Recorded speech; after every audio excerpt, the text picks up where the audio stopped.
la gestion de la redevance minière est grave. Grave et flagrant.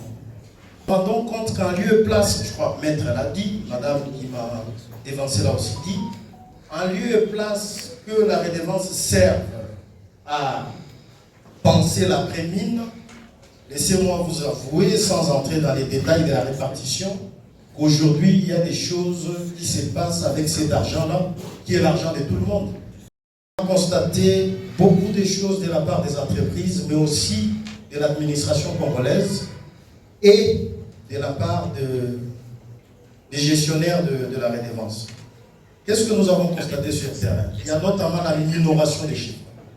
Vous vous rendez compte qu'il y a un décalage total entre ce que l'entreprise déclare, ce que les autres disent avoir perçu. C'est une cacophonie totale. Donc, dit notre répartition, dont notamment le 20% devant revenir à la ville, 5% à la division provinciale de mines, et 3 autres pourcents, je crois que c'est fonds de roulement, quelque chose dans ce sens. Après cette déduction, il y a d'autres charges qui frappent cette redevance, dont notamment la TVA, 16%, dont notamment les 7% de l'ASP.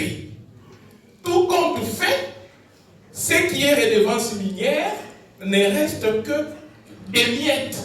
Et sur ce qui reste, il y a 40% pour le frais de fonctionnement et 60% pour l'investissement dans le cadre de développement socio-économique. Ne voyez-vous pas que ici nous avons vraiment un problème des charges qui frappent la redevance minière, qui diminuent les matériaux financiers, lisent la substance des redevances minières et font que les développements tant attendus à la suite de la redevance n'en soient pas un.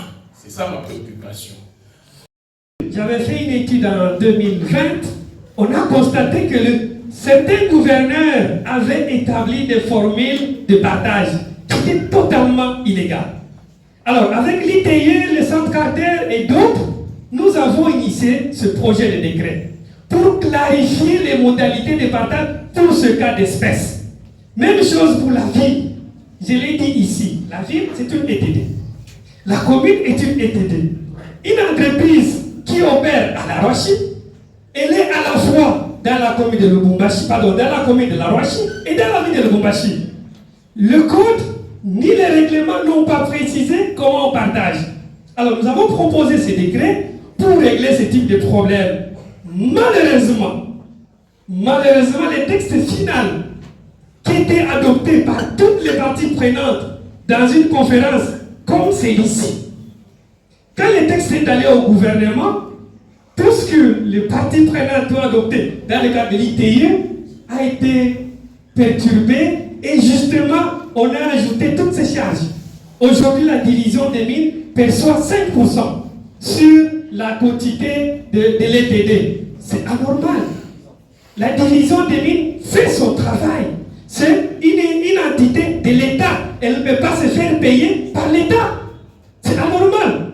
Donc, ces décrets-là posent problème en rapport avec toutes ces charges.